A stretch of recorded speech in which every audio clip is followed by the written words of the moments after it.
Yes.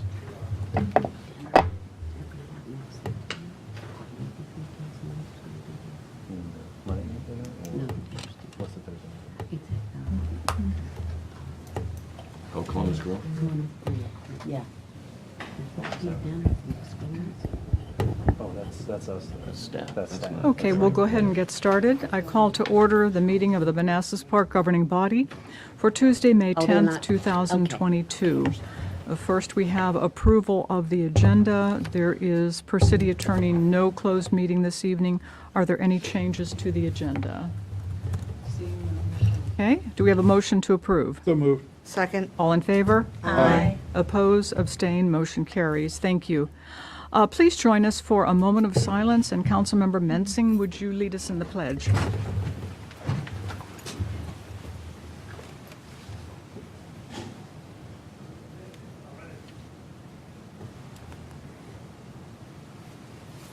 Allegiance to the flag of the United States of America and to the republic for which it stands, one nation, under God, indivisible, with liberty and justice for all.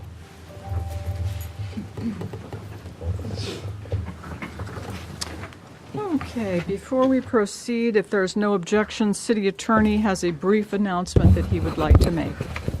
Thank you, Mayor. I just want to let everybody know that the lawsuit that was filed against the city by a former police officer was resolved today in the city's favor. Jury returned a verdict in favor of all defendants, so we're done. Congratulations. Very good news. Yeah, Heather Bardot, the attorney representing the city, did a phenomenal job. Great. And we never doubted it would turn out anything but the way it did. Yes. So, thank you. Should have happened a while ago, but it didn't, but Yes. very happy with the outcome. Okay. Thank you, Dean, Thank you. very much. There will be 3 opportunities to speak publicly this evening. There are 2 public hearings, but right now is public comment time. We have Ms. Linda Key signed up. Ms. Key, if you would come to the microphone, state your name and address, and limit your comments to 3 minutes, please. City Attorney will be the timer.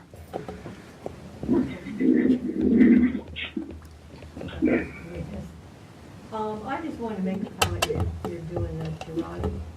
I'm sorry. Yeah, Yes. okay.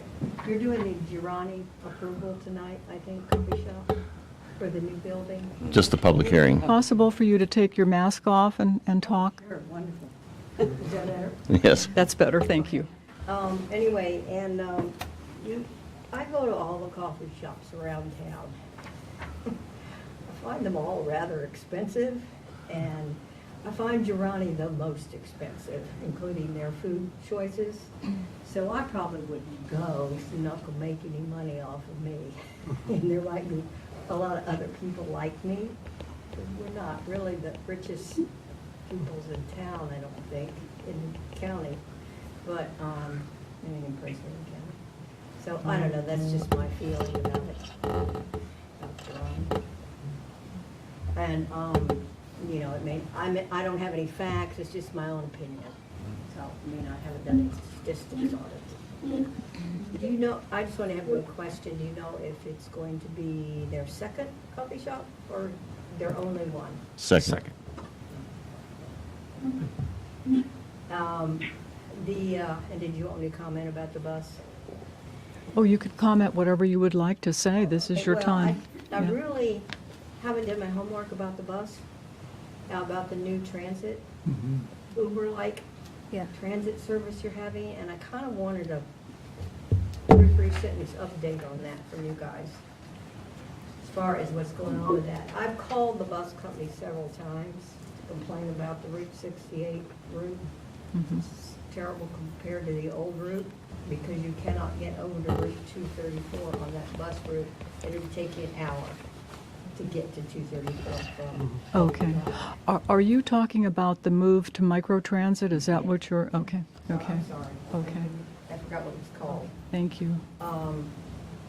And they're telling me that there was a survey done here in the city, and nobody wants the transit, and nobody wants the bus either. Is that so? Well, there was an initial, I guess you could call it it wasn't a survey. It was, someone took a petition around, and it was, a lot of the folks were not in favor of the change to microtransit, but microtransit will better serve the residents. It's more efficient. We can do it in a cost-neutral way, and the existing service, it's underperforming, incredibly underperforming. So the move to microtransit probably will take place. But do you have an email address, ma'am? I can connect you with someone at the PRTC. 3 minutes is Well, I've up. talked to them 1,000 times, and they tell me that you guys are the problem, and they're not the problem. Okay. That's and they keep telling me this. They told me 3 or 4 times that you guys just don't want this new thing, and you don't want the old thing either. So that's why I'm here. Well, it's not a case of wanting or not wanting. It's a case of the existing route being incredibly underperforming. I see that. And so we're hoping that moving to microtransit will enhance service for patrons, for customers and residents, as well as be more efficient. It So takes the less fuel to city run a is in smaller bus, favor too. Of doing that then? I beg your pardon? The city is in favor of the new transit program? I believe our transportation person is in favor of that. Is that correct? Yeah, I would have to be briefed by them on what our, I don't have an official position yet, so staff does not have an official Okay. position right now. Okay, yeah. So it's still up in the air as far as. It has not been done yet. It has not been yet implemented. If you'd like to give me your phone number, leave your phone number with me, and I will contact you, and we can have a more direct conversation, if you'd like to do that. Yeah, 703. Maybe we ought to just have her write it Just- down. yeah. You want to just write it down? Yeah, just write it. About to get a lot of phone calls. Pros and cons about that. Micro You just put it transit. here if she wants to. Just have it. Thank you, ma'am. Does that conclude your comments? Well, 3 minutes is up, so. Okay, your 3 minutes is up. Okay, thank you. Is there anyone else who is not signed up to make public comment, but who would still like to make public comment? Seeing no one and hearing no one, we will move on to the public hearings. The first public hearing is regarding the lease of retail space to Jirani Coffeehouse Incorporated. I declare the public hearing open. Well, I prepared the lease. This is in response to directive that was given and also anticipated by the Comprehensive Development Agreement with Norton Scott a couple years ago. We have 2 spaces on the ground floor of the new City Hall. We're currently negotiating for the other space as well. This would be the first lease. It's an initial 10-year lease. You see in here the breakdown of the rent. First year is free, and then it goes up. We also have some tenant improvements in there to help them fit it out, which is common for commercial spaces. Laszlo can speak to the business component of it. I can speak to the details of the lease, the legal component. If you have any questions, please send them our way. Any questions, comments? Yes. Mr. Laszlo, could you explain for the folks at home the rationale behind the first year free and then the incremental raises over time? Yeah, so we're an unproven market, our city, and actually we were negatively impacted as a market because of what happened across the street with that development and just everyone's concern about whether this will work or not. So we had to incentivize a structure to bring in people to prove that the market will work. And we need a ramp-up time because the second public hearing item tonight, the movie theater, we know is going to take a couple years before that becomes a reality. That's the anchor, and since I've joined, I've always said we needed a commercial anchor to make all this work. So you need to steadily allow for a ramp-up of lease rates until that anchor is up and running. And even after that, after your anchor's up and running, you look at most town centers, they take a few years to take off with aggressive events, aggressive marketing. So it's better to have a structure where you slowly ramp up the rate of the lease structure to market rate. Plus, the businesses that we're looking to bring under City Hall, they fit a certain purpose that we're looking for as well to achieve certain city objectives to help accomplish the town center goal, and namely for Jirani's, the main benefit from them as well as their connection with the library. So we hope to establish a more modern library retail concept with the library connected with a coffee shop, with a partner like Jirani's that likes to do other events as well and can partner with the library to make our library more active and make our plaza more active as well. Thank you. Yep. Follow-up comments or questions? What's the, what's the total square foot for that space, though? It's 2,000. It's roughly 2,000 square feet. But It's in Oh, yeah, the, 2,100 square feet, I think that was. bear with me, I can find it. 2,164, I think. It's in the lease. So basically, the second year, if the math is right, 25 cents per square foot. we're getting there. That was $3. It's $3, I believe. This is annual, right? 64.92 annually? Yeah, divided, yeah, it should be $3 a square foot. Divide that by 12 months? 541? Oh, you're doing it. Per month? Per month, Oh, I'm sorry. Yeah. Per month, I'm saying. Yeah. So it comes out to be roughly about 29 cents per square foot we're giving away per month. Yeah, we usually, It's $3 a year, Yeah. so, it's usually per year you do the, So $23, even 21 square feet. That's 25 cents. so remember the, Okay. yeah, remember the DSS lease? Again, that was $1 per square foot per year. yes, it's 25 cents a square foot per month. Per month, Is what yeah. you're talking That's what I'm about, saying, yeah. per month. Yeah. That's the You guys first did year, the or the annual second year, that's, Yeah. you're right. It goes up, though. Yeah, I think they'll reach market rate, basically the length of the lease term. Well, we think, I mean, the 10-year, I mean, all before that was way below market. well, we think the $17 was the realistic market rate per square foot in this area. Yeah. You can argue the market will go up once we're successful as a town center. I think others will bank on that, but we remember for the DSS lease, we paid about $14 per square foot for that one. So that's a more reasonable rate for an unproven market. So we'll get up to the $17 Around per the square seventh foot. or eighth year. Yeah, around the 7th or 8th year. Again, because you need 2 to 3 years for the theater to get established, another few years after that for the market to really take off. Well, which is fine, I mean, I understand. I mean, it's, helps the business grow Yeah. and get their customer base. I just want to make sure that, because then other businesses come in, they're going to be asking for the same deal. Well, we only have the 2 spaces, so. Yeah. And we're offering the same deal. Same the deal to other- both? We're Okay, offering, yeah, so- that's good. yeah, so we want to be fair to the 2 tenants there, but we want to drive that initial success, and then the others will come in as well once they see the success. Yeah. And we're going to get a lot more money from tax revenues anyways than we Yeah, for would sure. from lease money. What is the projection as far as the opening date? Will it coincide with us moving into the new city hall? It will not. They'll need some time for tenant improvements. So the timeline in the lease, based off the approval of this agreement and Norton Scott handing off the building to us, that kind of triggers a timeline for them to be done with tenant improvements. I want to say 9 months after our move-in. And I think they have 270 days, I Yeah. believe, after we get the city hall. Yep. They'll have to do building, all their plans submitted to Calvin's office and then do their tenant improvement build-out They're as going to well. have the independent company do their tenant improvements, or they're going to use Norton Scott? We've been trying to connect, that's why we're also trying to speed up these leases for this one and the other one as well, so that they can try to take advantage of economies of scale. But it's going to be, ultimately, it's going to be up to them and Norton Scott's builders, see if they can work out a deal. We're not going to be a party to that, but we certainly want to make connections.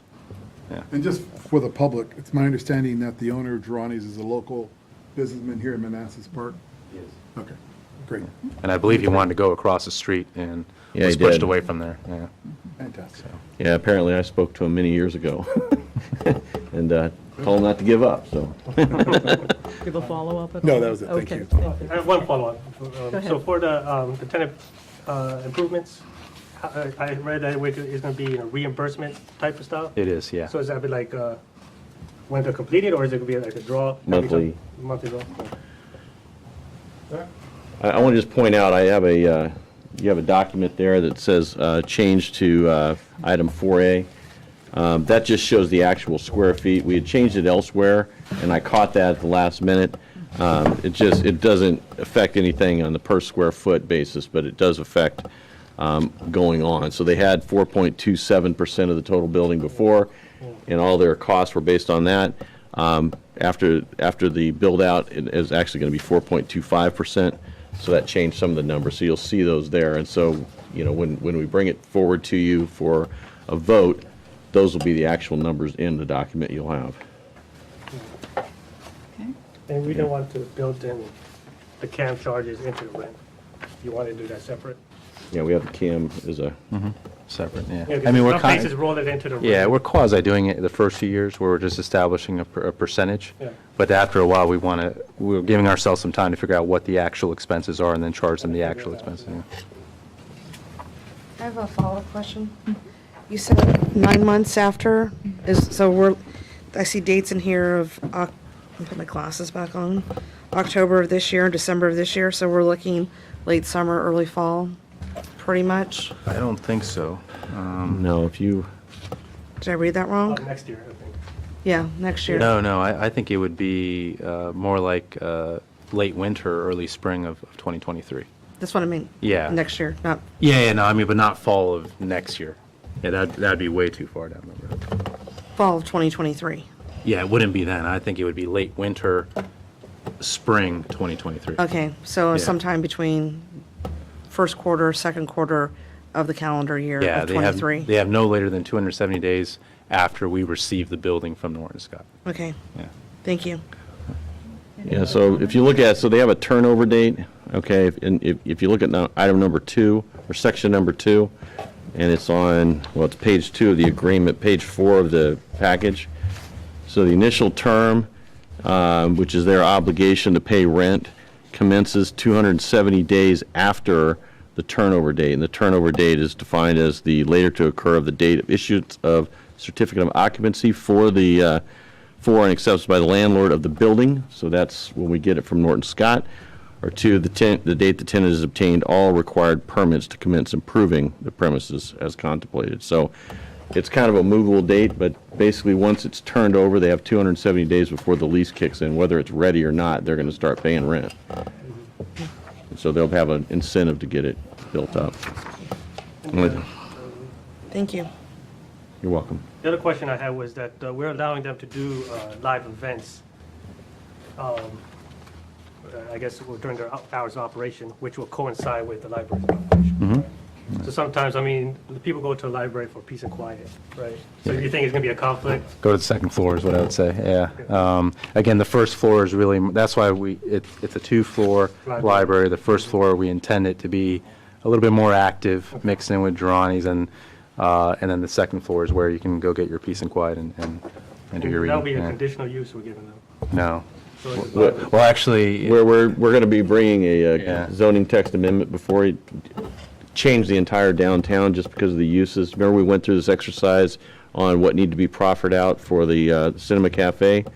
We're going to recommend that you just go ahead and make that change permanently in the MUD district. so think of it this way, if someone wants to set up a nightclub, we still believe that should be a conditional use permit. But if a downtown business, they're always going to have live, events, music. So you want to be business friendly and allow for a certain square footage of that to be utilized for that space. And they could utilize it outside too. In the plaza area, In yeah, the plaza- absolutely. Uh-huh. plaza and- Yeah. Yep. Yeah, they're a little portion of that part. Mhm. Yeah. Again, that was another reason for wanting to partner with them as well, because they do events and the Oh, yeah, goal no, is I to like their events. bring people They here. Bring a lot of people. I was worried about the library usage and the Yeah. patrons that go there. But I guess that we have the second floor option. Yeah, the second floor, yep, yeah. That was my concern. but I think I'm good. Okay. There's no more comments or questions from the governing body. Is anyone signed up to make public comment on this? I haven't seen anyone, I don't know. Nope. No? Okay. Is there anyone who is not signed up but who would still like to make public comment? Seeing no one Believe- and hearing no one? I believe we've been joined by Mr. Mormon. Mr. Mormon's on. I'm sorry, what? We've been joined by Mr. Ken Mormon. The owner of Jirani's is available to speak Oh, if you want to let him Absolutely, say a couple yes, words, maybe. Yes. Who's with us this evening? All right, can you guys hear me? I'm on the Zoom call. Yes, we can hear you, Mr. Mormon. All right. Hey, I just want to once again thank everybody on council and the whole city of Manassas for the awesome opportunity. I know you guys are overlooking the lease, and I just want to say it is just such a blessing to be able to have that type of lease. And I say that because after 6 years of being in the city of Manassas, which has been great to us, but from a business perspective, our motto is really about the community. So at Jirani, we spent the money, our own money, to really bring that community together. So even after 6 years, if we had a different business model, we could have been a lot further financially. But instead, we used that money to put into the community. And from the 2 different mayors that was there, we were told that, we really made a difference bringing that community together. I really truly feel every city needs a coffee house that's neutral and makes everyone feel comfortable. But with this type of lease that you guys are blessing us with, it really allows us to not sacrifice the heart of the community that we have, so we can still do that and still meet our business goals to grow. So I just want to thank everyone for the awesome opportunity, and we look forward to it. Thank you, Mr. Mormon. We certainly are thrilled that you've decided to open a second Jirani's in Manassas Park. We wish we could have had you from the very beginning, but we're thrilled right now. Thank you very much for making this decision. Yes, thank you so much. Anyone else who is, I'm sorry. I just want to point out, so for the vote on this, and after you come out of the public hearing, recommend it next week, next week's meeting. Would that be next okay? week? Okay, that's fine. Because we don't have anything until June after that, so it'd be nice to get this done. So that would be vote on May 17th? 17th. Okay, thank you. Is there anyone else who would like to make public comment? Seeing no one and hearing no one, do we have a motion to close? So moved. Second? All in favor? Aye. Opposed? Abstained? Motion carries. Thank you. The vote on May 17th. Our next public hearing is regarding conveyance of real property to Manassas Park Cinema Realty LLC. I declare the public hearing open. All right, so this purchase and sale agreement was prepared following the last purchase and sale agreement that you approved back in January. The climate was such that there was some concern that maybe cinema might not make it here. Laszlo worked with John Walker, the owner of Cinema Cafe, who I believe is also on the line. Yes. And we came up with a couple of ways, essentially, that would help him with the upfront costs. So this one here, before we had a 10,000 square foot office component on the top floor. This one here actually has a separate 3-story office annex that would be 15,000 square feet the city would lease. Before we had a monthly lease. This time it's just going to be a one lump sum for a 40-year lease. The rent is going to basically be the cost to build that annex. We also have a couple of funding measures, if you will, to assist, get some gap financing with the state if we can. If we do that, then the city, the state, and the owner would each pay 10% or it's a 30% of the total cost loan. Each of us would pay 10% of that, and you pay it over a period that's that extends as long as there's outstanding balance, but each of those parties pays 1% of the sales tax generated by that business over every quarter. So for the city, we get 1% anyway from the state, so it's a wash for us. The state's taking 1% of the 6% they get, and they're dedicating it towards this, and then the owner would pay 1%, and it basically would work through the EDA. If we don't get that, then we're proposing that we take a total of $5 million to commit to this project, $2 million of which is estimated to be the cost of the lease. The remainder then would be donated to the EDA, which could use it for a no-interest loan, a low-interest loan, or it could have a debt servicing fund for a synthetic TIF, if we had to go that route. So the idea would be the city would get that money back eventually, because we believe this is going to be a strong project. The money would eventually come back to the city, but there is a risk that if the project fails, the city might not get whatever's remaining of that. So that's the finance component. Again, Laszlo can talk to you about the details of his discussions with Mr. Walker. I can talk about the details of the lease itself. And I also have there is also a correct or a document there at your table that for this as well. There were a couple of items that were blank, and what went up on the website We filled those items in, made a couple changes. It's a 2-page document stapled together that you can look at. It shows those changes in red. Laszlo, do you have anything to share? I don't know. Okay, thank you. Are there any comments or questions from the governing body? Oh, I have a question. Yes, Vice Chair Banks? Dean, in the remedies section, if the project fails, is there any way we can include any of the money we are provided to the purchaser regards to the development incentives? Yeah, okay, so the new development, it says, I'm sorry, I don't understand the question. Well, I see that we have the deposit here. We'll get that back if the project fails or if there's a breach. But I don't see anything in terms of the development incentives. We're giving them $5 million. No, that's So the I'd risk like we're to- taking. I mean, Right. so, But just to clarify, a good portion of that 5 million is for our space, so we wouldn't lose that space, like for the City Hall office annex. okay. Yeah, but the real risk, to Dean's point, is whatever loan or debt service fund for the synthetic TIF, that's the money that would be at risk. Okay, Yeah. thanks. Any comments or questions? Anyone? Okay. Is anyone signed up to make public comment?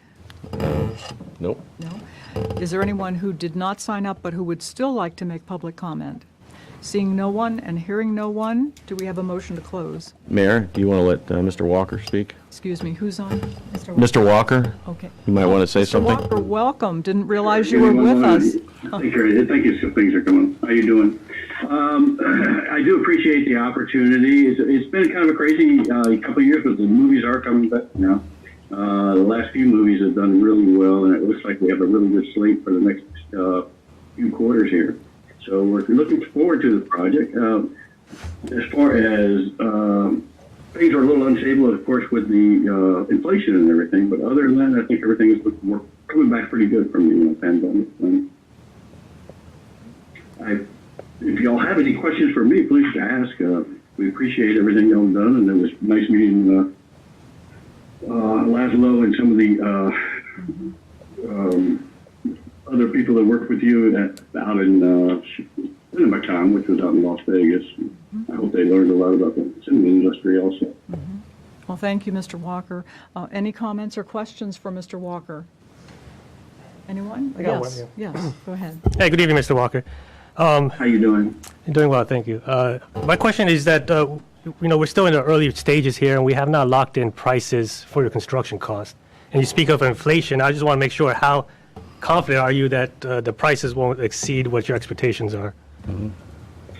I think they're going to. Well, they've already gone. We booked our last project in Chester, and that was about not including the parking lot and everything, just the building part was slightly over $8 million. On this new project, it's already gone up $2 million, and then I just got a notification the other day it went up to 800. So the inflation's here. It's just going to be part of business for a little while. So it's over the last, I guess, couple of years. We've gone up 25 to 30% on the construction.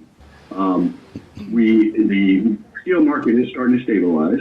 And then we're also looking at some alternatives instead of doing steel framed and metal studs on the outside. We're looking at concrete or sort of form type thing. So the builders are looking at that now because concrete has only gone up about 25% in cost on the concrete itself, where steel's almost doubled over the last couple of years. Yeah. So we're looking at all the alternatives, of course, but as far as it continuing to go up, I don't foresee, or talking to the builders, they think it's starting to level out now. So, especially with steel and so forth, they've heard everything from the steel manufacturers, and they said that's starting to level out. There is not a long wait for products now, so the inventories of steel are coming up, which usually means that manufacturing is catching up to demand. That'll kind of level up. It may not bring down the prices, but it will definitely level it off. Thank you, Ms. Walker. My follow-up question, I guess, will be to the city staff then is, do you anticipate our city contribution rising? At this moment, no, I do not. Yeah. That's it. Anyone? Yeah, I got a question. Yes, Vice Mayor Banks. Mr. Walker, thank you for participating in this meeting this evening. I got a question in regards to just in our plan to have the 1,500 square feet of office floor above your movie theater. Is this the first of the type of arrangements that you've experienced in? That's a good dog. Is this the first type of arrangement you've had in terms of your movie theaters having an office building on top? But we're not having that. Yes, I mean, We're doing. We're looking at it a couple different ways, but yes, this is usually when we build theaters, we're just kind of a freestanding building, we own the properties and so forth. But yeah, so this will be a little different. We're looking, we're trying to figure out a best way to handle it. If we do a 1-story and then we have enough space to build a 3-story, about 1,500 square feet. We're also looking, with the builders, they're looking at raising the theater up and then possibly putting some space under there that we could put office. So there's a couple different ways we're looking at it. But, okay. And I will probably get with Mr. Laszlo about some of the information that I'm getting from the builder on that information. So, but yes, it will be the first time we've leased out a property. And I just want to point out that the office right now is a 3-story adjacent to the theater, not on top. It was on top before. Okay. It sounds like they might be still considering that. If they do, we're going to have to come back with an amendment to this because it anticipates a 3-story office complex adjacent to. Oh, okay. That's a little better. Okay. That's better. Okay, thank you. Any other comments or questions? Can I just make a couple? Okay. Mr. Walker, Go ahead. yes, go ahead. Yeah, I just want to make a couple comments. One, I just, again, want to thank Mr. Walker and just let our residents know that this is a Virginia-based business, and I thought that was important, again, to work with local businesses, and this was the premier kind of local Virginia-based theater, and it was good to see that in CinemaCon as well, and kind of meet other theaters and just be able to talk about our relationship with John and supporting Virginia-based business. And the second thing, just overall for residents as well, I know that the project across the street, timing was bad with the Great Recession, but for this one, I know timing is bad again with COVID-19 and with massive inflation, but I never believe in excuses, and I always want to figure out ways to still be successful despite those obstacles, and I just wanted to reassure that the residents, when we committed to doing this back in the town hall in 2019, we're sticking with it, and I'm always going to try to figure out ways to get this stuff done. So. Okay, thanks, Laszlo. And Mr. Walker, thank you so much for being with us this evening. Thank you very much. Appreciate it. Okay, thank you. And Mayor, this vote also, if we can make this on the 17th as well. 17th, okay, super. Is there anyone in the public who would like to make public comment who has not signed up? Okay, seeing no one and hearing no one, do we have a motion to close the public hearing? Moved. All in favor? Aye. Opposed? Abstained? Motion carries. Thank you. Vote will be May 17th. Thank you, Dean. You're welcome. Yeah. Okay, moving on to 5A. 5A is International Firefighters Day recognition and letter from Senator Mark Warner's office. Welcome, Chief. Evening, Madam Mayor, members of everybody. So, what I have tonight is just a recognition for International Firefighters Day, which is technically last Wednesday, the 4th of May. But I got a letter in the mail on May 4th from Senator Warner's office, and I just wanted to share that with the governing body and also the residents of Manassas Park. So, what I'll do is I'll read the letter to you real quick, which I thought was very good, very nice. So this goes on to say, I am pleased to extend my warmest greetings to you and the members of the Manassas Park Fire Department as International Firefighters Day is celebrated around the world. As firefighters, you are willing to put yourselves in harm's way to protect the lives and properties of others. Whether rendering skills or services or confronting a neighbor in the midst of stressful situations, your actions make a difference. In this noblest pursuit, many heroes have lost their lives, and today we take a moment to reflect upon their sacrifice and courage. As you continue to dedicate service, please know that you have the support and appreciation of your fellow Virginians. If I could ever be of assistance to you, please do not hesitate to contact me or my staff. Thank you for choosing to become a firefighter. Sincerely, Mark R. Warner. So, I thought that was a really touching letter we got That's in the a mail. wonderful. Posted for staff, so just wanted to share that with you. And Yeah, we appreciate that, Chief. next week, Sunday, we're going to see National EMS Week show up on the 15th to the 21st. So we'll be doing lunch for our staff. Also an invitation to Mr. Balco, and you can send it out to whoever. So, but, this year's theme for that is going to be Rising to the Challenges, and that's a national recognition. So, but I want to share that tonight and say thank you. Okay, thank you, Chief. We- Yeah. We want you to know that we appreciate our first responders. Our first responders are the cornerstones of a safe society. Thank you so very much. Thank you. Okay, next we have our delegate, Delegate Danica Roem, with us. She's joining us this evening to provide an update on General Assembly business. Welcome, Delegate Roem. Thank you so much, Madam Mayor, to Mr. Vice Mayor, and to the members of the council here. It's great to see all y'all. And to all now, Clark, I know my team sent y'all over the PDF. So if someone would like to load that up. Oh, that's right on. Is it on it's there? Okay, Yes. great. Thank you so Right much. in the middle, yes.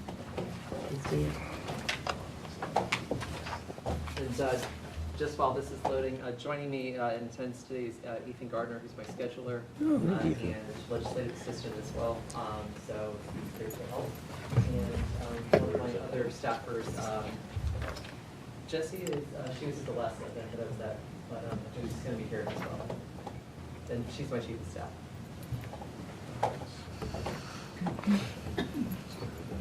Great, thank you so much.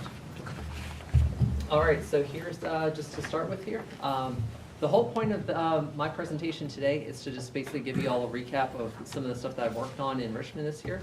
I introduced 18 bills. We passed 9 of them, so bad 500, not too bad. Had an outside shot at 14, to be honest with you. You know, I had 2 bills that died on tie votes, and a couple that passed out of committee, and then they went to the Appropriations Committee, where that's where all good things go to not be good anymore. And I'm sure you all, during budget season, feel that. And the one thing I want to preface with this, and I'll get to this also toward the end, is that obviously we still don't have a state budget. And I'm just going to say this very, very bluntly. When the folks down in Richmond don't do their job on time, it hurts your ability to tell our constituents jointly, here's what you can expect from this next year based on actual data, instead of having to make our best guesstimate about what's going to happen. When things slow down in Richmond because of partisan division and whatever other reason that you want, it hurts local government first. And when it hurts local government, it hurts the people. They need to get their act together, they need to produce a budget, and they need to send me back down there to vote on it, preferably not May 13th, because I'm getting a wisdom tooth taken out, but the following week, immediately after, that would be great. So with that, we will go on to our show here. So first off, for constituent-centric legislation here, you're going to notice on this first one that we got the middle bill passed. I'm going to briefly speak about the other two. So HB 616, this deals with Board of Zoning Appeals. This allows basically your Board of Zoning Appeal or of Zoning Appeals in any locality will now be able to request appropriations from their governing body to basically just be able to afford to have outside counsel. And the reason for that, in any municipal government, any county government, you always have the town attorney representing the town or the city, or the county attorney representing the locality. And what that means is that they are inherently an adverse party to any BZA hearing that's actually going forward. And likewise, they need to have a neutral, outside person who can come in and give the BZA advice from time to time, but at the same time, there's never been a requirement for them to actually get the funding for them to do that. We had to negotiate a lot with VML and VACO on this one, and we got to a point where we at least got to a point that when the BZA makes a request for that fund, that the governing body has to actually consider it, has to actually have the whole hearing and go through the whole thing, instead of just brushing them off, because we think that BZAs are important.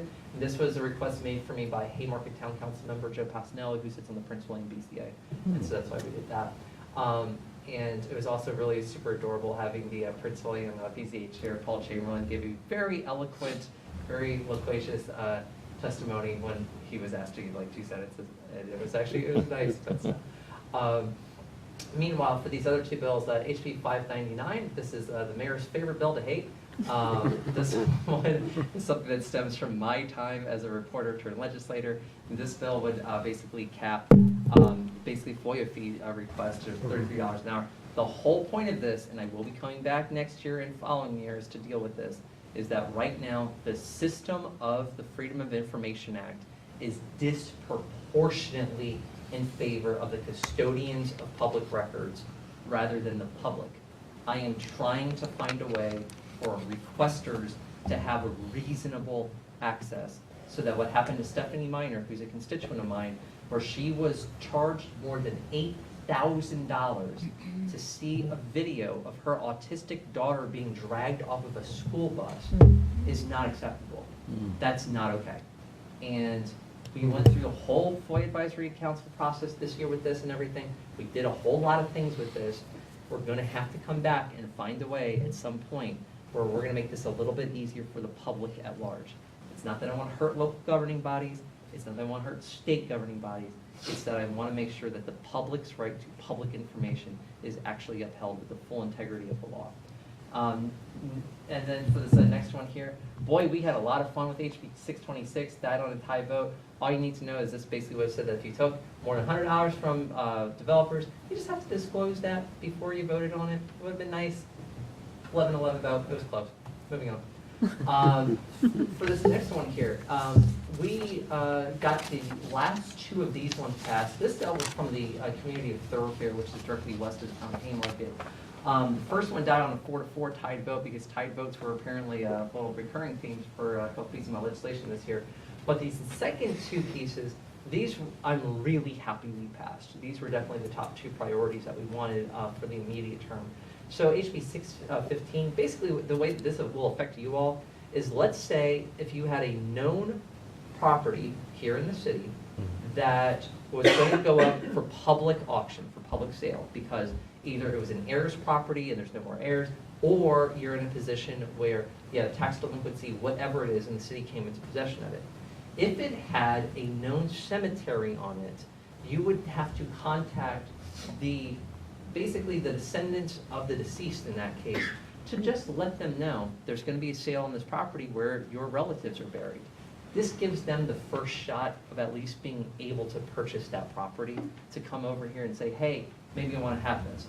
You don't have a lot of properties like that in the city of Manassas Park that I'm aware of, but at the same time, you do have a few thousand different residential areas here, and you may just have some private cemeteries in some of those backyards. And if that is the case, this is something you'll have to deal with when the time comes. It's not going to be a big burden on y'all. We worked, again, directly with VACO and BML on this. It's just something reasonable so that when, someone can actually have access to the property, more or less. But the second one on this, HB 961, this one for me is where the rubber meets the road. This will prevent the really sad story of what happened in Thoroughfare last year, of having that whole African-American and Native American historic cemetery that was unknown to the property owner completely bulldozed. This could have been prevented with this bill, HB 961. What happens here is that before you go for public auction with a piece of property that has said cemetery in it, then in this case you have to actually publish in the already existing public notice that you are already required by law to publish anyway, whether a known cemetery exists on this property. This should be very simple to do. And this also gives the option to the locality on this point to basically have a map, to have other information that you could put online. We worked also with a Native American organization on this because for some of our indigenous folks, they were concerned about what's basically called Indian grave robbers, where this is a very unique problem to Native communities, where their burial sites tend to be more or less molested by people who are trying to rob the deceased of whatever possessions they happen to be buried with. It is a very unique issue to Native cemeteries, and so they asked us for an exemption with this, and we worked directly with them. We said, absolutely, that's not a problem. The real issue we're trying to get at here is that public notice requirement. This is going to save you all problems. I don't expect that you're going to have too many of these that come up in Manassas Park, but in general, from a local government perspective, this is going to save you all a headache because you will have issued that correct, factual public notice, and it's going to tell the public at large this is what's available. Again, you will have to report it to the state legislature. You're going to have a lot of transparency legislation. Moving on. This top one here, this absolutely affects your constituents who work in foreign services. And I know Vice Mayor Banks probably knows a few of them in DC from taking the VRE up there. So for this one, this basically says that if you are in service to the United States, let's say you're abroad, you're in foreign service, you're in the military, whatever reason, you and your family, we're going to give you an extra 3 years to be able to renew your driver's license. Right now, the existing code of Virginia says you get 3 years. This can give you 6. Why? Because we have deployments that are now very often going 5 years and beyond, and we want to make sure that we are honoring this, service of those folks. This was an agency bill where I worked directly with the new administration's Department of Transportation via the DMV to get this done. Got done on a unanimous vote in both chambers, which was super cool. And this also says that if you have good cause shown, even if you're not a service to the country, if you're just any other person, you have good cause shown. Let's say you have a big medical emergency, whatever, like that, and you're not going to be able to get your driver's license renewed in 1 year, you now got 2 years to do it. Just a little something easier for your constituents and mine alike. Next, HB 546, still a little salty on this one. Transportation Safety Fund. My idea for this is basically, hey, whenever we run a surplus in the state, why don't we take 10% of that surplus that is not already constitutionally allocated to go to other things, including the rainy day fund, including an environmental fund, and let's put it into transportation safety projects. Right now, the city of Manassas Park really could use some money for the west half of Manassas Drive for taking care of that pavement. And we just saw an email from VDOT the other day saying, y'all are next in line, depending on what happens with the grocery tax. Maybe we're going to fund it this year. Maybe you'll be first in line next year. Who knows? Pretty sure your constituents and mine alike on the western half would really like a nice, flat, safe, reliable surface without having to wonder whether the state is going to gut the transportation funding necessary in order to provide it.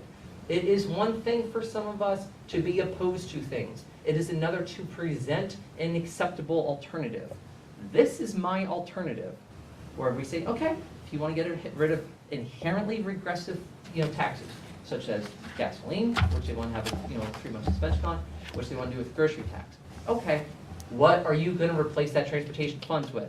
Because when you're talking about taking out $507 million over the biennium of dedicated transportation revenue, you have to replace it. What they told me in Richmond, oh, well, we've got a $1.1 billion transportation surplus, we're just fine. As Mayor Richel and I know from being on the MBTA together for a 2-year period, we know that we have $40 billion of unmet needs for the 9 localities that make up Northern Virginia alone. That's 40 billion with a B. No, we do not have a surplus for transportation. We happen to have more money coming into the system than we originally thought we were going to have. But when I'm looking at the western half of Manassas Drive, when I'm looking at my Route 28 STAR study, thank you, by the way, for making the application for CTB for Smart Scale, as well as making the request for Senator Warner's office to carry the earmark for that. Thank you very kindly. We are working directly with VDOT to make sure you all get the letter of support that we need for the congressional process to go through and such. All I'm saying is we need a lot more transportation funds to actually have a safe commute for people. And by the way, as a reminder, one of our constituents from Manassas Park, not that long ago, got killed crossing the street from Connor Drive right in front of where the Sheets is. Oh, yeah. When I'm going into session and I've got people telling me we have more than enough transportation money, and I have to stand on the floor of the House, which I did when we were debating this stuff, and I have to say, I have a constituent who just got killed on Route 28.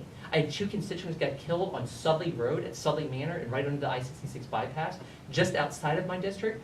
2 other people who got killed along Graduation Drive, Dominion Valley, over Route 15, right next to Battlefield High School.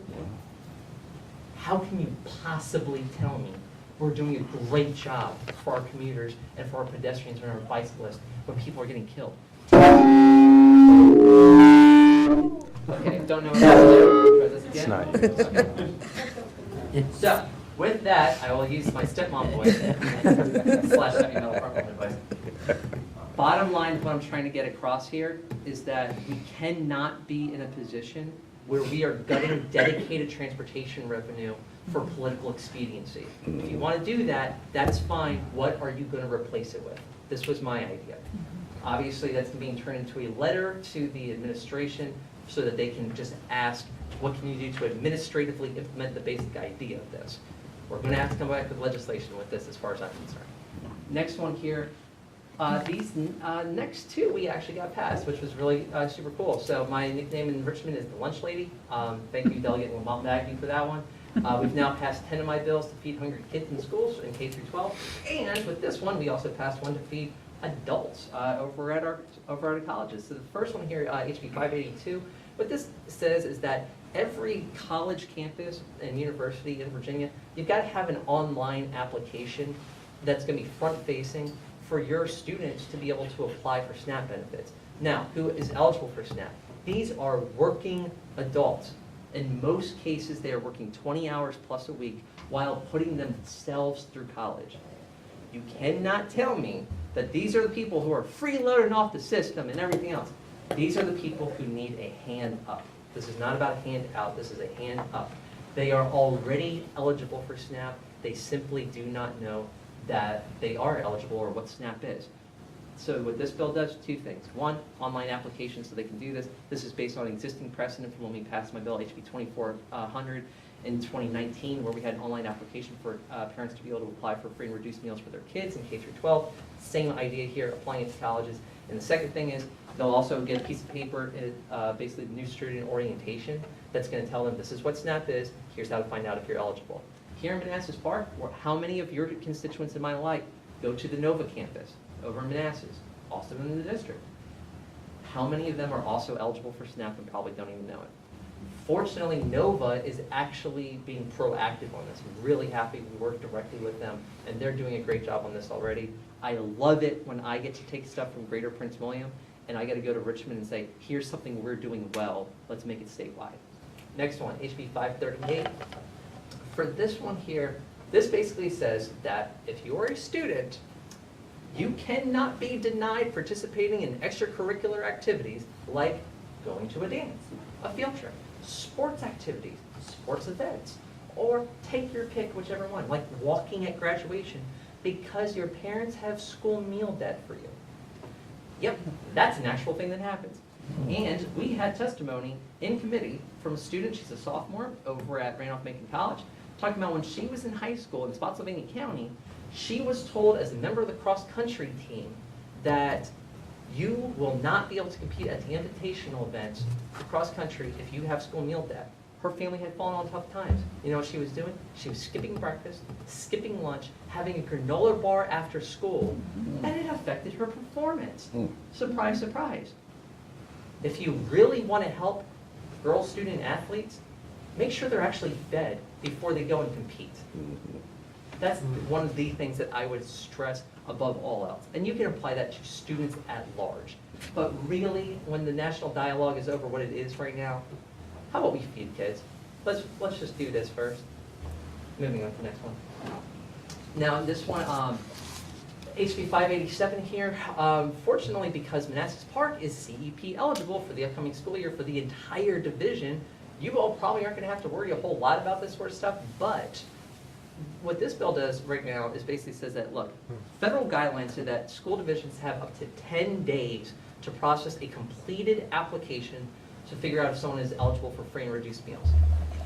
If you, this is a not atypical scenario. Let's say you had 5 kids that were in school all at the same time. In the 10 business days it took for you to get an answer, you would be responsible for providing them for every breakfast and every lunch 100 meals by the time you're supposed to get an answer back. That's 100 meals you could have saved money on and applied to something else when you were already eligible in the first place. Prince William County Schools turns this around in 24 hours. My understanding is Manassas Park is relatively good about this as well. But this basically says that instead of 10 working days, you now got 6. I proposed 5, SNA came back with 7, met them in the middle, that's a compromise. And yeah, happy that we got this one done. Again, shouldn't be a big issue for Manassas Park. We'll love that you're all CEP eligible. Please, please, please make sure that you provide free school meals for all your kids, because the federal government, apparently some people don't really want to right now. I'm not going to say Senator McConnell's name in this sentence. I'm just going to simply say some people in the United States Senate really shouldn't be drawing red lines on feeding children.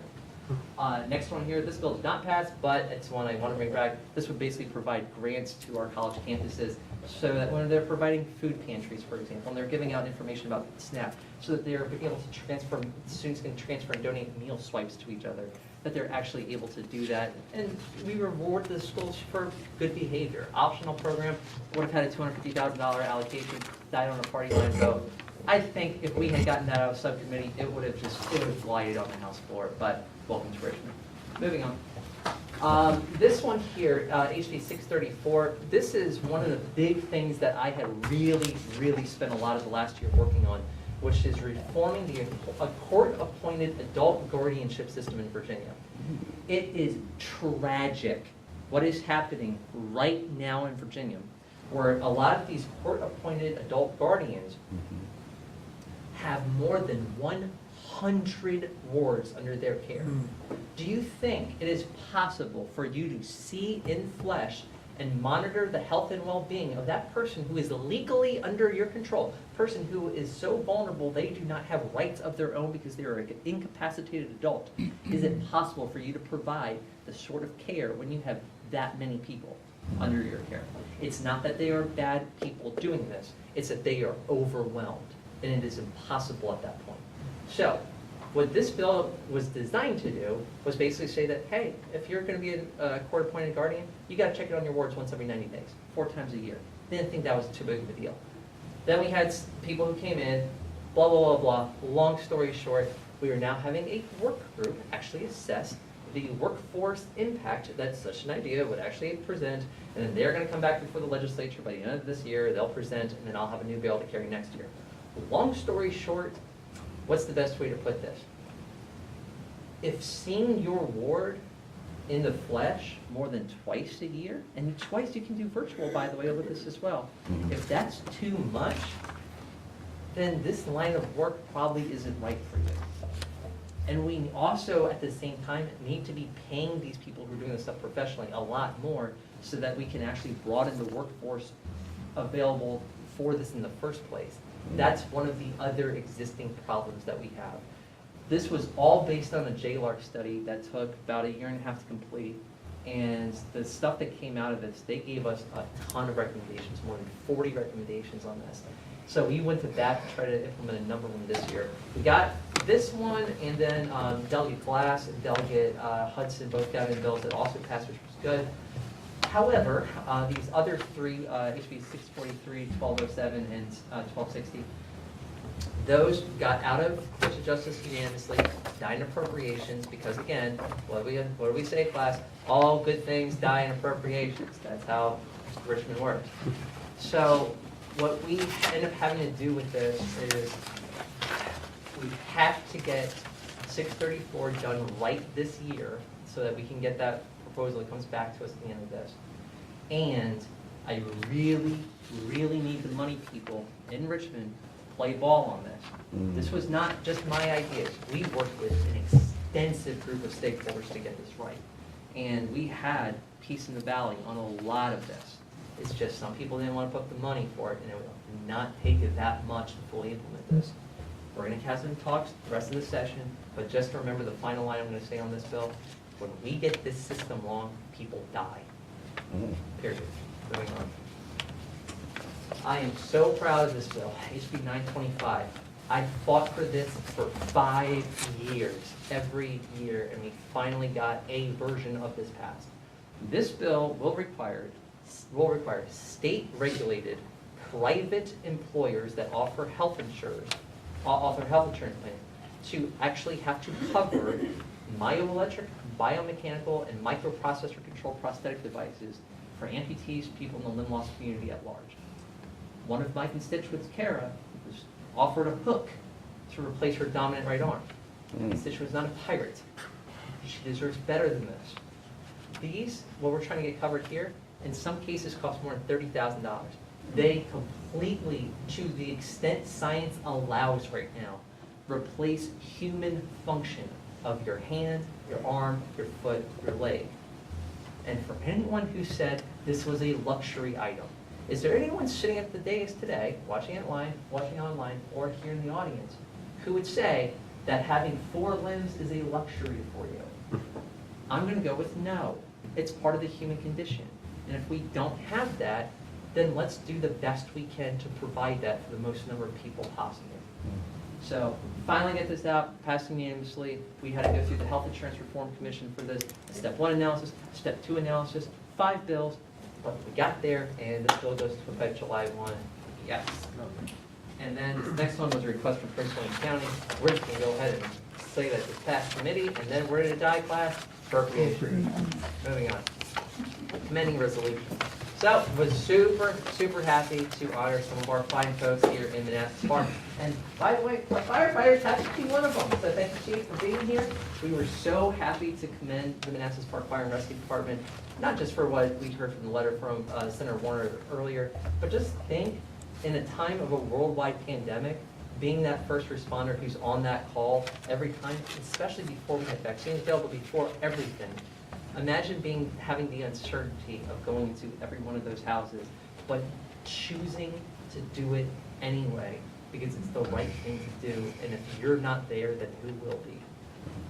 That's why we put that in. Thank you for all your service. We were also happy to acknowledge one of our constituents from Manassas Park High School. Her name is Cassandra. She runs the Manassas Park Seed Exchange. She set up the little thing for the Seed Exchange right behind the Manassas Park Library. By the way, if you don't have your Manassas Park Library card, you should get one, just like I did, even though I live in Blooms Mill, which I just moved, by the way. So I'm literally behind Manassas Park High School, still in the county, but still your next door neighbor. Love, love, love the fact that she's taken such initiative to just try to provide food for people, try to teach people how to, garden and everything else. Love it. Moving on from there to our own council member, Gessie Maya, for setting up the first Manassas Park Latino Festival. I went, it was amazing. Got to speak as well. Thank you for the invitation. Super cool. It happened to coincide really close with the City of Manassas one.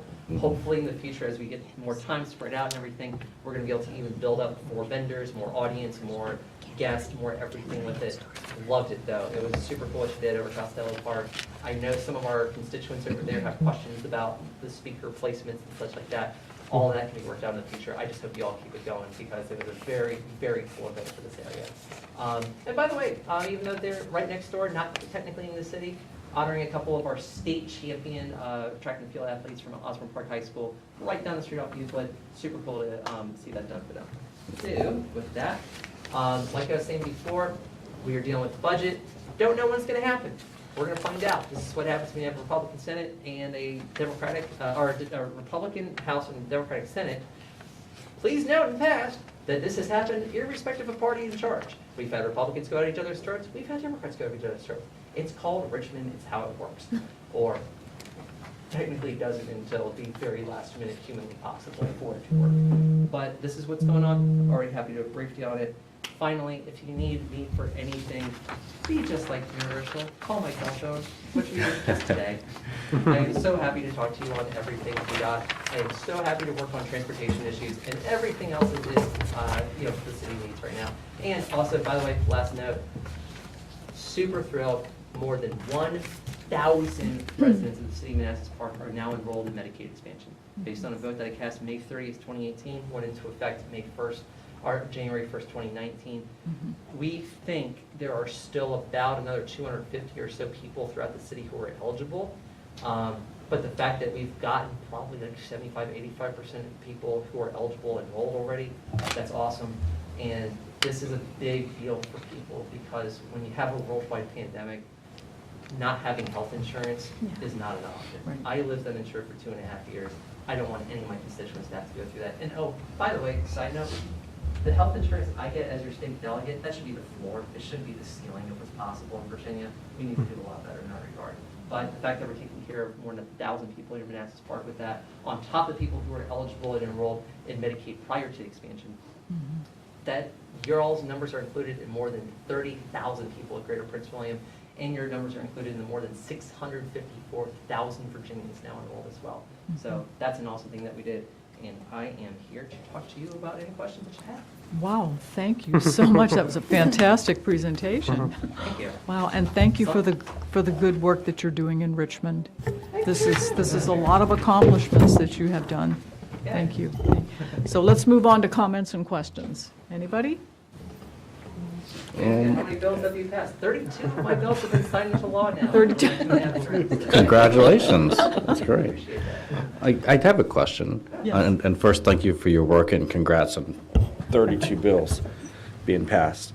HB 616, dealing with the Board of Zoning Appeals, how's that going to work? So the governing body's going to hire the attorney, let's say, for example, and you're trying to get someone that's unbiased or not affiliated with the locality or the governing body, I guess. So this is already common, right? So you already have BCAs that will have to have outside counsel sometimes, and we see our dear city attorney shaking his head here. What will happen is that because your city attorney in this case is an adverse party to a BZA case, because they represent the city in a BZA case is the one who is, someone is saying, hey, you're doing the wrong thing, right? We got an objection to your zoning in this case. Your attorney can't then just go up to what's supposed to be neutral body of citizens, more or less, and just say, hey, here's the advice that I would give you, because that person represents the party that's being sued, more or less. So, and I know there's not the technical legal term on this, but still, I'm right, What this said is like, if your BZA chair then comes up and says, hey, look, we've got a really complicated case here. Usually most BZA cases that would come through, we're able to, hear both sides and make a decision. We're really not sure. State code is kind of murky on this. What should we do? This is going to make sure that an independent person, an attorney, like a land use attorney or someone else, who's not affiliated with either party, is going to be able to say, hey, this is what the code actually means. This is what it does. And this way, for you all on this, you will then have the decision to make. And you will have to make that decision now because of this, instead of just going, no. You will have to make a decision about whether to fund it. And hopefully, because it's now being done in a public venue like this, that is going to pressure you into actually funding them. Okay. All right. Interesting. Notice there's never any ambiguity about my intent on things. It's part of this. It's clear. Yeah. So it's not mandatory, it says shall consider. Yes, that is, Right. that is the point, but you shall consider it. Yeah. You shall actually have to care. Yeah. I can tell you, I'll be strongly We do encouraging it. consider a lot of because- stuff. Well, the only time we've ever had a BZA case where, the last one I can remember, is we actually had to file an appeal to the circuit court because they got it wrong. And I wouldn't have wanted to advise them on that. So, Circuit court's not a good place to go to unless you're employed there. All right. Thank you. Do you have a follow-up No, that's it. Thanks. question? Is that where you Yes. go for traffic? No, that's general district. I visited that one a few times. It's a nice place. Don't say anything bad about that. I just wanted to say thank you so much for your advocacy for Manassas Park and all your hard work in Richmond. You're here. And thank you for coming every year with your briefing. It's Yes. really nice to have this transparency. Yes. Well, one- That never happened before you. It never did. So, Yeah. two things on this. And this one, I like to tell a lot of jokes. I like my mother's Bronx side to very much come across in me as her spawn. Even though I was born in Manassas, I have a very kind of flippant way that I like to present things when people annoy me. But to the honest to God truth on this, when I was campaigning here in 2017, knocking doors in Manassas Park, you know what I heard more than anything else? We feel invisible. We don't feel seen. Never again. That's not okay. That is never, ever, ever okay here. I live in 20111. I'm right next door. When it hurts you all, it hurts me. And so this is the way that I see it, is let's show up, let's actually take care of people. And by the way, when we do good things, let's commend them. Let's actually celebrate what's going well in the city. Yeah. They're like, I know we've had a lot of challenges and stuff over the years. We've got a lot of things to be proud of in Manassas Park. This is a damn good city. I'm proud Oh, to we represent do. it. We have a strong sense of community. Yes, you It's do. wonderful, yeah. Yep. Our previous delegate never knocked doors in Manassas Park. I mean, the governing body has always knocked doors, but delegate, Well, I'm No. here, so. yes. I Any other comments or questions? Thank you. Thank you so much for coming this evening. Thank you all so kindly. Really We know how appreciate it. busy you are, and we appreciate this. I only have 3 jobs, it's cool. 3 jobs. Okay, moving on to consent agenda. Consent agenda consists of approval of the minutes of April 26th and May 3rd, 2022, and an ordinance to replace the existing Chapter 13 garbage and trash with the updated Chapter 13 solid waste, the public hearing having been held on April 26, 2022. Moved. Second? All in favor? Aye. Opposed? Abstained? Motion carries. Thank you. And we're moving on to 9A. Good evening, Mayor, Vice Mayor, and members of the governing body. So every year, we take a two-step process with the school budget. We start off with proposing to you all a resolution based off the numbers that we've received from the schools. We were hoping to have an update from the state about what the numbers were, and that's actually going to impact the next agenda item, but we didn't, so we went ahead and continued as is with the information that we have right now. But again, you get another crack at this in a month or so. Hopefully the state will have something by then, but not holding our breath, so we can try to wait as long as possible for finalizing our budget when we get the information from the state. But as of right now, the state requires us to pass something by May 15th. So we do this by resolution, and then you'll be voting for the official budget ordinance for both the city and schools sometime in June, and hopefully we have more thorough information from the state by that time. So this is just to recognize the current budget planning to the best of our ability. Okay, questions, comments? Question.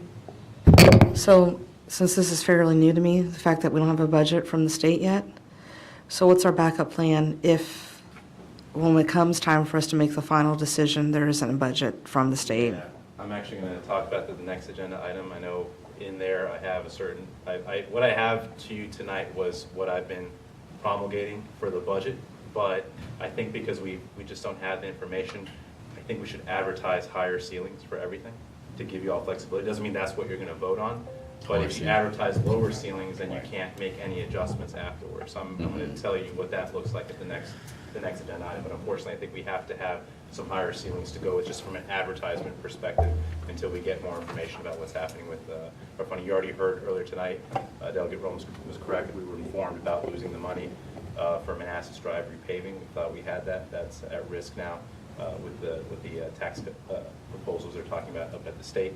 And we don't know what else would be at risk when it comes to school funding as well with the state budget. So we need to wait for that before we make any decisions. But my recommendation to you all is just going to be advertised at a higher rate, but let's hope we can get down to what we've been planning this whole time. Makes sense. Do you have a follow-up? No. Okay. Comments or questions? No? Okay, city staff recommendation is that the governing body approve and adopt a resolution for the FY23 Manassas Park City Schools budget as presented and subject to final city attorney review. Do we have a motion? Second. All in favor? Aye. Opposed, abstained, motion carries. Thank you. Next, we have FY23 budget advertisement guidance, excuse me. Thank you again. So as this agenda states, this is more guidance. You don't officially vote on anything related to the budget right now. It's just city staff and the city clerk have to send out an advertisement for ceilings, right? What's our budget ceiling spending? What's the tax rate ceilings that you can't go higher than? The stormwater rates, water and sewer rates, et cetera. What's the ceiling that you all want to advertise? So what I had here posted was the current budget numbers, what we have in there as a ceiling. But again, based off the fact that we haven't received anything from the state, and again, I spoke with Dr. Saunders again to confirm that, I am recommending that we advertise a higher rate than this $1.45. And I was thinking either $1.49 or $1.50, so we still show a tax cut. So each 1 cent represents $217,000 of revenue. So if you do 4 cents, right, you're about $850,000-ish, which hopefully would be a good cushion for us. Worst case scenario, if the state strips funding from the schools, we'd be able to make that up with that. So we can advertise at $1.49, or to be even more conservative, $1.50. Which would give us over $1 million, about $1,100,000, just as a safeguard. Doesn't mean that's what we're going to get to. It's dependent on what the state's going to do. We've already baked in forecasted loss in sales tax revenue from the grocer tax. We already baked that into our budget. So if that doesn't happen, then we just get more sales tax money. So it's a benefit for the budget. That's how we planned it. But again, the school's budget is so dependent on the state that they really don't. They really can't plan that way like we can. So it's up in the air right now. So that's my recommendation, is that you either do $1.49 or $1.50 as an advertisement. So it's still going to be lower than the current rate. You're still dropping the tax rate. But we still try to get to this goal of $1.45, as I presented, if the state continues its current funding proposal. And then we add that money back into this line item here, whether it's that $800,000 or the 1 million, we add that back in here just in case we have to contribute it to schools. Does that make sense? 9 sounds reasonable. It does. Yeah. 149. Yeah. The only concern is that we put it in the public, we were gonna reduce it to 145. They might perceive it that we went back on our word and going back to 149. We're not reducing that much. Explain it to them about the state. But that was, we didn't go back on our word, that was proposed. Proposed, yeah. Yeah. And I don't think anyone wants to cut funding to the schools. No, We just have to explain to folks. I mean, I just wanna make sure we do it delicately, that we don't. That's why I'm for the 149 as opposed to the 150. 150, At least at least it's it's down a larger. little bit more. Yeah. Yep. Hey, quick question to Councilmember Javed's point. Will this, I mean, we see this in other neighboring localities where the newspapers will pick it up and print an article on the rates. Will that happen with us in terms of our advertised rate with no explanation? They may. I mean, I can't predict what the newspapers do. Sometimes it will take things and just say that's what we're talking about. Hopefully they sometimes will call us and I'll clarify to them what our goal is, what our numbers currently show we can do, which is the 145. But that's dependent on some assumptions of the state not cutting funding for schools. Yeah, that's my concern. I mean, just the misperception there. Yeah. And confusing our residents when our intentions are genuine. And we're just trying to Part stay of it is safe. our responsibility is to explain that to residents. Exactly. That is true. Educate. Yeah. and I think it's better to be honest, I rather put it in as 149, and then if we have the flexibility to cut, we do. I would hate to put it at 145, agree to 145, and then we have a shortfall, and then we have to do things we don't want to do. And I've been here when we've had to do those things we don't want to do. It is not fun. That's true. Because we don't have a micron like Manassas does. No. We don't have that big revenue generator. We don't. It's, exactly. Or big revenue generator. It's coming, I know, but right here, right now, we don't have it. Yeah, Mayor. Yep. I also think it would be difficult for us if we make the cut to 149 and find out that the state gives money to the schools in adequate amounts, but we still want to keep it at 149. I think then it's problematic. We've already told them that we want to go to 143. At that point, we would need to reduce it to 45. Yes, 145. Yeah. That'd be my We have to keep that commitment. Right. That's what my fear is, Yeah. keep that commitment, yeah. No, our intentions are to do the best we possibly can. Right. And a good suggestion, Laszlo. Really. Yeah. Very good. So are we all in agreement that 149 is the appropriate number for Laszlo to, okay? Okay. Yes. I'll take that number and I'll plug in the expenditures, the dollars up to the expenditure table for the budget itself. Okay. Do you need any other guidance on this? No, I think unless you guys wanted to make any other modifications here, again, if no, we're going to have the. Do you recommend any other No. Okay. No. Again, we're going to have the far lowest personal property tax rate for vehicles in all of Virginia. Yeah. Very good. Okay. Majority Excellent. of our residents. That is Yeah, excellent. that's terrific, because that affects everyone yes. who drives a vehicle. Yeah. My only question I have, though, is that the proposal for contributing to the food bank and to the Panorama Latino, Yes. would that affect this number? It would not. If you saw my budget Q&A documents, if you Yeah. guys want to do any additional spending, Surplus. we can take it out of Surplus. the contributions to reserves. I see. Which we have about $2 million. So that's, again, with the amount of state variation in Yeah. funding for the schools, my plan was actually going to be, it would be the 149 plus probably tapping into reserves to keep the schools whole, Right. unfortunately. That's how big of a swing the state could do I see. on our schools. So talking about process and following up with Councilmember G's comments, how does that happen? How does that work as far as our budget process Yeah. about the food bank and? You guys just instruct me, hey, I want to fund that at this amount, and then I'll pull it from, As a produce- council or individual? Do you No, need to as- do an As a body, item yeah. that we would Governing body. debate? Yeah, a consensus among the governing body that you want. So how do we to reach that without debate? Or do we make an agenda item for that to be funded in the budget? Or how does that work? No, during any of our budget work sessions, you're just directing me to adjust the spreadsheet accordingly. In fact, we'll probably discuss that during the next item. Okay, Tonight, very good. Yeah.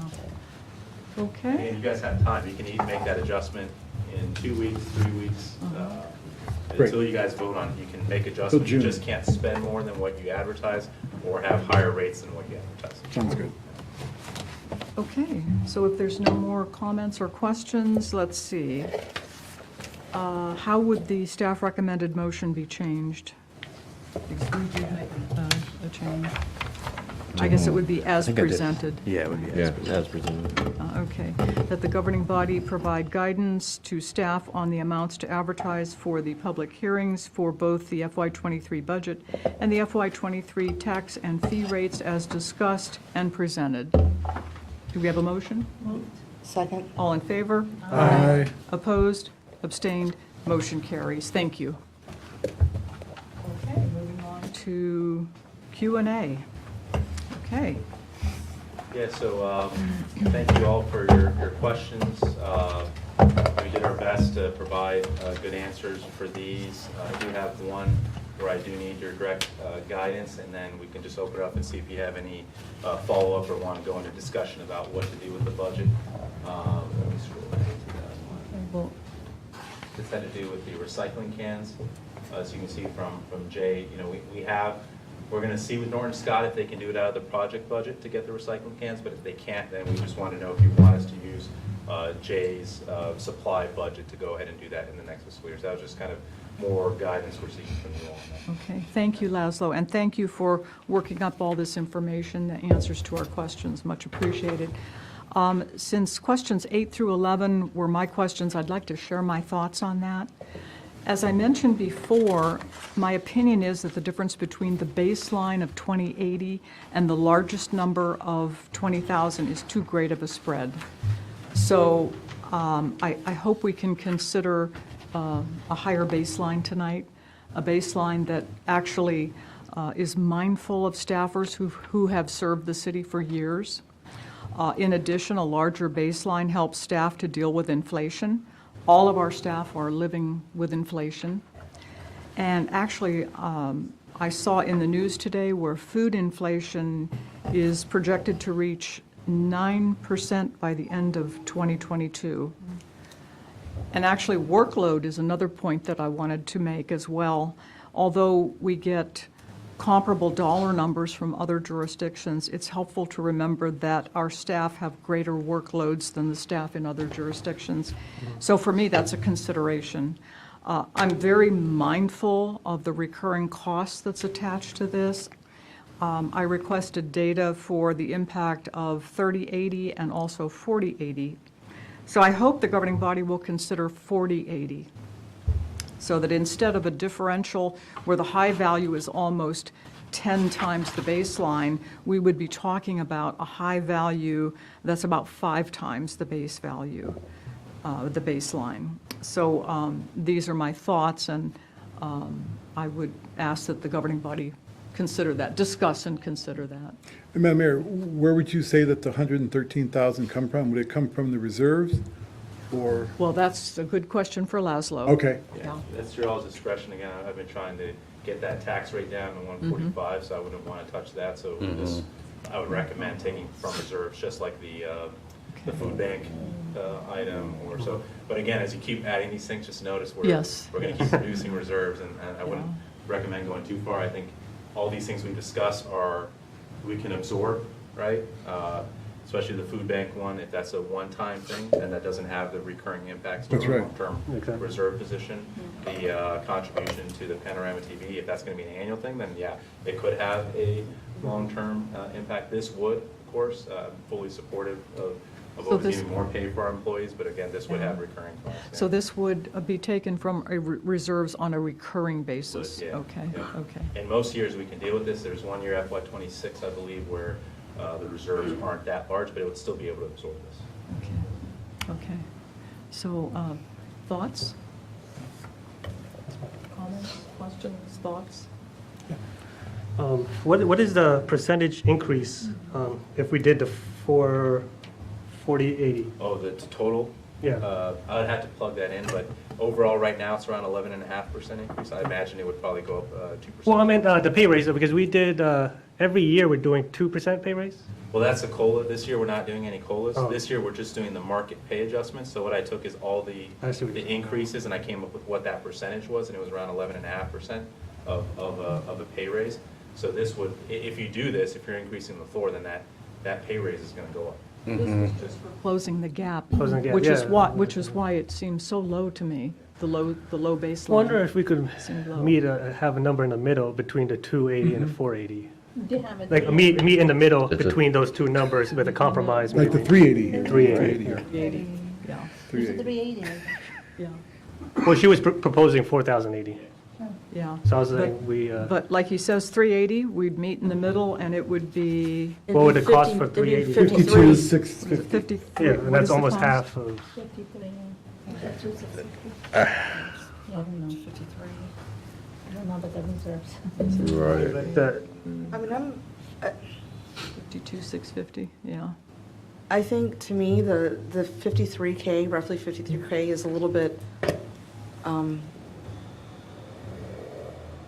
it's less shocking than the 113, especially given with the way the world is right now and the economy and what I've been hearing. So I could support a 3080. Okay. Thank you. I agree, I can support a 3080. Yeah. Yessie? I don't know, based on the fact that we're seeing the economy going where we don't know where it's going, and if we're going to be tapping into our reserves, and we don't know how it's going to be, and we have all these things happening and going on, and I know that we want to pay our employees more, and it would be great, but if it's going to create us, again, going back to taking away from reserves and not knowing how the economy is going to, I don't know, at this point, I kind of want to keep it at 2080. So you're stay Yeah. at 280, Yeah, okay. 2080. So that's 380, 3080, 2080. What is your sense? I would say at least the 30-80. I could even go for the 40-80 because at the same time the economy is going crazy, it's affecting our employees as well. The 9% increase in food projection costs, I mean, that was astounding. Right. By the end of '22, yeah. Councilmember Moore? I could support the 3080. Okay. yeah, I mean, I think the 3080 would be a little more reasonable. And I can support that. Okay, consensus would be 3080. Thank you, everyone. Sure. Thank you. No. Bring that Thanks up. for Thank bringing you that for Yeah, bringing it up. this Yeah, up. absolutely. Thank you. Our employees appreciate that. And I think it might be good to mention that the last question about implementation of tax rate early. Number 17. Beg your pardon? I think it's number 17. Yeah, number 17. I think it's good to point out for the folks at home that we lack the authority in code to change the tax rate early, or at least city attorney was not able to find that information. So for the folks at home, we lack the authority in Yeah. code to do that, okay? Thanks. I guess can I pick up the discussions on the food bank and Latino? Yes. First, panoramic outreach. I'm going to start with the panoramic. I think they're asked for 6,000. I think we should contribute, but not the full amount.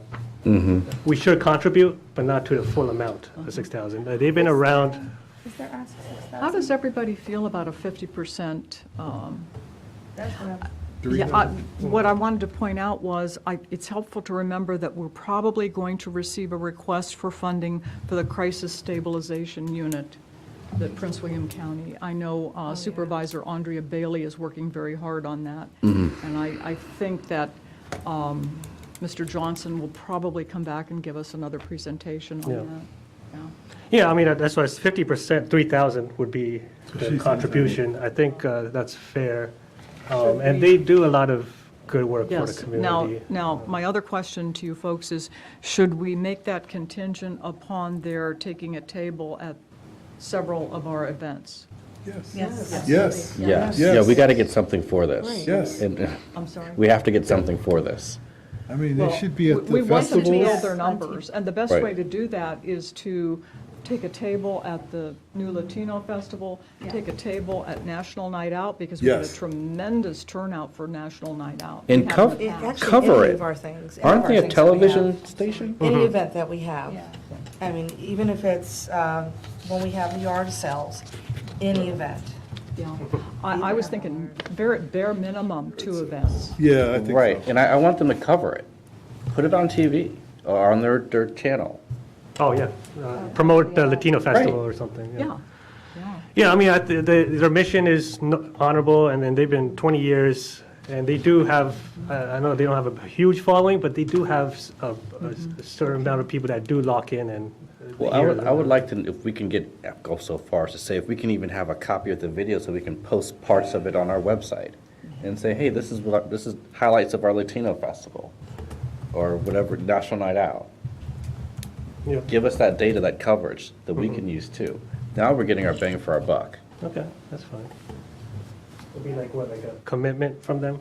Yeah. It's not that hard. leave those two It's just a events. file. Just Yeah. send it to us electronically. Because they're a small organization, and I thought 2 events, the 2 biggest ones that we Big have ones, yeah, now, big ones. it would not be too great of a burden for them to do. And next time I'll be salsa dancing, they can video me salsa dancing. Link Depends on that how well you together. salsa dance. Does it need to be an agreement, Dean, or? We probably need an agreement with them. You want to have an actual agreement with them? Or you could just make it contingent upon, Understanding, maybe? How is it best to do that? well, your motion would on how they're, or whether or not you're going to give the money would be contingent upon that. So if they didn't do it, then you wouldn't give the money. You can do a memorandum of understanding or something if you want. Yeah. It's really up to you, but the motion itself, which is the legal act, the legislative act that you guys approve, would have the conditions in it. So that in and of itself should be sufficient, because you'd have justification for not giving the money then if they didn't do that. Okay. What's our recourse on the off chance they don't fulfill the obligations that are in the motion? Don't give them the money. So we give them the money after they come to the events. Well, are we going to appropriate it all at once? It's a one-time thing. I don't. So if you're going to do that, then yeah, we probably should get something in writing, some sort of a document, so. Yeah, I wouldn't do a yearly contribution. No, Do a seen and agreed, where, it says you're getting this money contingent upon this, you agree to this, if you don't do it, then you're gonna pay us the money back. Yeah. And at the bottom, they just do a seen and agreed. Should be rather Fair. simple. Sounds good, thank you, Dean. No? Well, We're always on the other end of deals. For once, we're getting our bang for our buck, and it's not escalating in costs automatically. It's not signed yet. It doesn't have to be overly complicated either, it's pretty straightforward. I can do it for 3,000. And then this, I guess, ties in direct then to my next thing, to the food bank, which was, their ask was what, 86,000? Yes. 87,000, and I'm That would be proposing 43.5. 43.5. Well, I mean, that's reasonable. I was proposing we do 67,000, 3,000 here with a total contribution of 70,000. 3,000 No, here. no. From the Latino and 67 from the food bank. Oh, you're combining the two. Combining the two. Oh, I see. So Taking take out. 70K from the reserves and then split that between So, the two. might I say something? When I spoke with the gentleman back in, whenever it was, back in when it was cold and dark, February maybe, I did express some concern over the price tag. It was a little bit of a shocker. And I spoke to him and I explained our economic history. And what the gentleman told me is that they're willing to take what, we don't have to give them that full asking price. So, I can, and believe me, I'm in favor of this food bank. I've been out there. I spent probably an hour and a half to 2 hours speaking to this gentleman. I feel more comfortable with 25K. That's That's 5,000? Yeah, especially since it's coming out of reserves. Yes, yes. I was thinking about 40, but 25K is Yeah. is more in line with what our capability. I can't get over the fact that we are being asked to contribute the same amount as Fairfax City. They have a lot more incoming revenue than we do. Yeah. I could support the 40,000. because like the comment you made, Mayor, that the food inflation is up 9%, Not, it's projected Projected. to be 9% by right? And so 2022. people are going to have to rely more and more on food banks Yes, and be yes. able to go with inflation of 9%. People will go hungry, and they provide a huge service to many communities. The market that they have at the high school. So yeah, I could definitely support the 40,000. 40,000. What are your thoughts? I'm going to defer to Councilmember Hampton since she had a long conversation and go with the 25, especially looking at the Fairfax City comparison as well. Okay, that's 2 for 25. Preston? I'm for the 25. We can't spread ourselves thin financially. We don't be everything to everyone.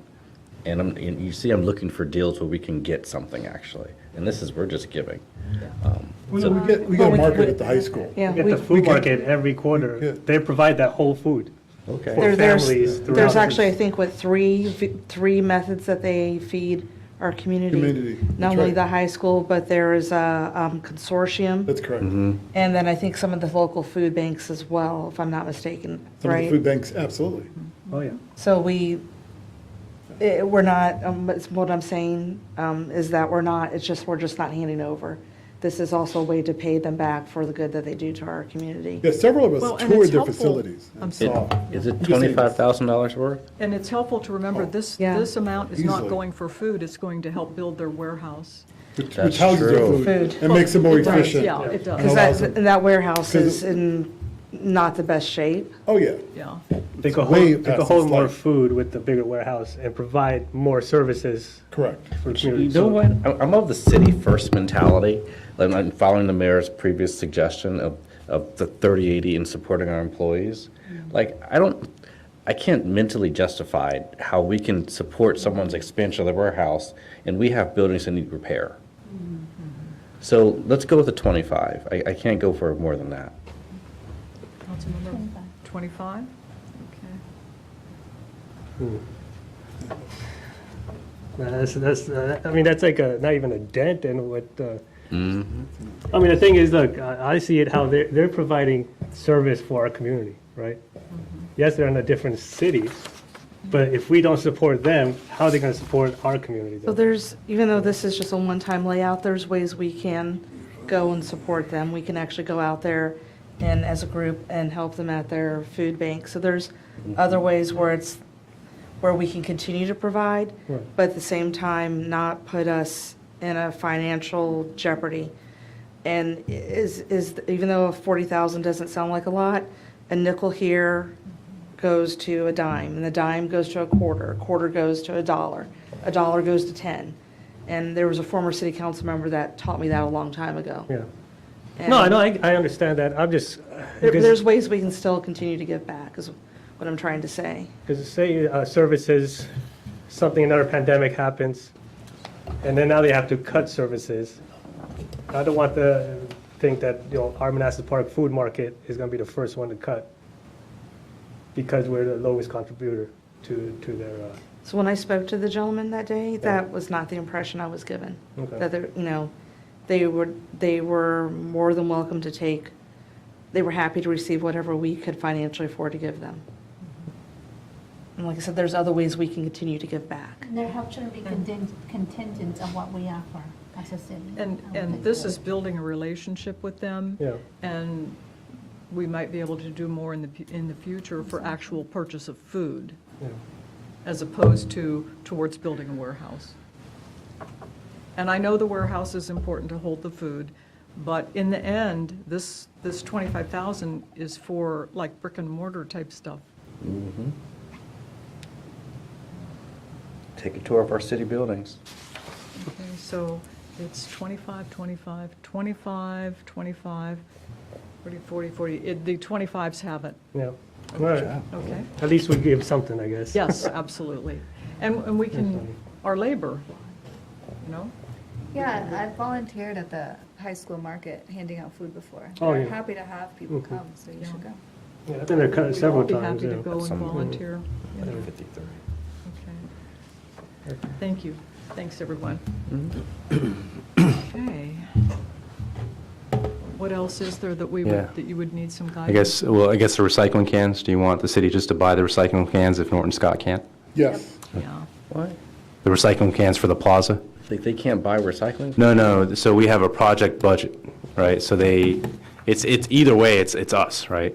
It's either through the project budget fund, or it's just us, so, doing it for I'm just free. trying to get your approval to just go ahead and do it ourselves, regardless of how. If you guys really want, the consensus is, do you want the recycling cans or not? I think it's essential. Okay. It is essential. It's next to the regular track, it'll be stationary, right? Yeah. They can't buy, they're not, Norton Scott doesn't want to buy recycling cans for us? You mean asking them directly to, with their Yeah. own money? The condos just went up in price to 400, mid-400s. Yeah, but that doesn't impact their bottom line, that impacts Stanley Martin's. Stanley Martin. We can ask Stanley Martin, I'd feel a lot more comfortable asking them, because it's the builder who's making out a lot more in this deal. Are there, I say go ahead and, while we're purchasing it, are there grants out there that can help offset the cost? We get a $6,000 per year kind of litter grant, that it just goes back into the solid waste fund. So theoretically, we could utilize that this year, but again, it's already kind of baked into the revenues that we have for solid waste, yeah. Because I only know of, right now off the top of my head, I know of a grant that'll pay for the receptacles that you put your cigarettes in. But I don't know if they do the recycling cans. We have the budget, so we've increased the budget for equipment, furniture on the plaza next year, so it was really more for replacement, so year one, we don't envision needing a lot of it, so Jay feels comfortable that we can get this funded. Yeah, I mean, how many do we need? We don't, We'd have to map that out, yeah. yeah, like 4 or 5 or something like Yeah. that. It's not a lot. $6,000 worth? I don't know, I'd have to go back with Jay and get the quote. He hasn't got the quote yet, but it For shouldn't be each? that much. Not for each. Total. no. Oh, total, oh. I was about to say, I'm like, Yeah, no, And I imagine it's probably the ones that have the different, 500, 600. it's segmented, like if it's Yeah, those are better. bottle, Yeah. plastic, I don't know what else would go in there. Paper. But it sounds like you guys want this done, so Oh, we yeah. can get it Yes, done. we that's have fine, to yeah, just All gonna right, do good. it. I think that's set the important. mark, Yeah. recycling. Is that unanimous? Yeah. Yes, Okay. yes. Super. And then anything else you want to change in the budget, direct me to change? There's line. Yeah. I have one, I don't know how it will impact the budget, but we were talking about stop signs the other day on the other side. What would the cost be to put those LED stop signs on? Oh, like we did for the. For this side, yeah. Okay. I'll have to If look that's into something that, the yeah. governing body is interested in doing, but All stop signs or just a certain one? On Manassas Drive. I'm Manassas Drive, yeah. Where? Yeah, we need at least 3 intersections. There's Yeah. 3 or 2, 3, yeah. 3 Yeah, intersections so that you we need- badly. You would need it at Denver and Manassas Drive, Baker, Manassas Drive, Colburn and Manassas Drive. Colfax and Manassas Drive. So we do have Calvin on the line. Calvin, can you hear me? Do you remember what the cost was of doing this on Carondelet and Manassas Drive? Colfax Drive and Manassas Drive. The LED stop sign lights? They're nice. See, were you talking about where there's 3 or 4-way ones? Yeah, yeah. Yeah. And it gives a good visibility. Yeah. I mean, it's something we should consider. I'll get back to you on what the cost is. Does there need to be a transportation study? Does VDOT need to get involved? No, that was just per request. Okay. Yeah, Okay. yeah, just per request. Signal Thank compliant. Could we also get a crosswalk sign? We don't have one. Right on Colfax Drive and Manassas Drive, right before the 7-Eleven. The Colfax. There's no sign. Are there The crosswalk signs there? on the other There's a crosswalks? crosswalk, there's the lines, but there's no sign. Are there signs, I can't recall if there's signs on other crosswalks. Yeah, Our sign maker could, Yeah. Yeah, the sign's not an issue. That's usually the I know, pole. I know. Yeah. So we'll get there. And I forgot to send you the email for the wires that we have on Manassas Drive that are coming from the Comcast or the Novec poles. I think it's data wire, but they're still on the sidewalk. On the sidewalk. Oh, where are they? Right, right, like, I think it's like 3 houses before you get to Colfax Drive. I think it's the pole right before you get to the corner. What road is this on? It's on Manassas Oh, Drive and Manassas Colfax Drive, yeah. It's one of the bus stops, Okay, school bus stop. okay. All right, so let me get back to you on the LED stop sign lighting Okay. costs and see. Yeah. Bring it up again. Oh, yeah, no problem, yeah. I think that's all I have for that. Anything else? Anyone have any questions, comments, preferences? So what did we agree with Panorama? 3,000? 3,000. 2,000. One time, not a yearly thing? Oh, yeah, one time. Okay. And there's 2 requirements that they have to attend. And Dean's going to draft the agreement. Memorandum of understanding. It's going to be a letter. Or letter. They That's say, even better. They gotta, you want the money? Sign the bottom. yeah, they have Would to the governing film body and they want have me to to provide us reach with the out? video. Does the governing body wish that I reach out to Ms. Williams prior to the drafting of the?